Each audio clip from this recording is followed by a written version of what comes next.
എങ്ങനെ പോയി? ഓരോ മലയും ഓരോ കടൽ നടക്കുമ്പോൾ യുദ്ധങ്ങളും കേൾക്കുന്നുണ്ടോ? ബാക്കി കഥ പറ.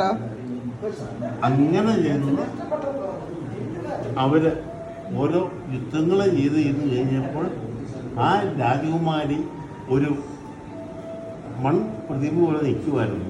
ശാപം കിട്ടിയ ആ രാജകുമാരനോട് പറഞ്ഞു, മന്ത്രവാദി വാടെടുത്ത് ഊരി നെഞ്ചെ കുത്താൻ പറഞ്ഞു.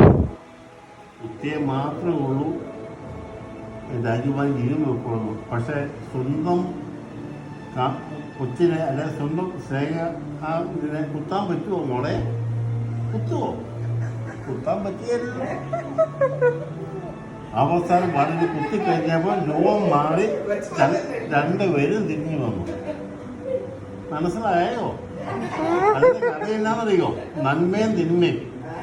നന്മ എവിടെയുണ്ടെങ്കിൽ നമുക്ക് ജീവിക്കാം, തിന്മ എവിടെയുണ്ടെങ്കിൽ നമ്മുടെ ശാപം.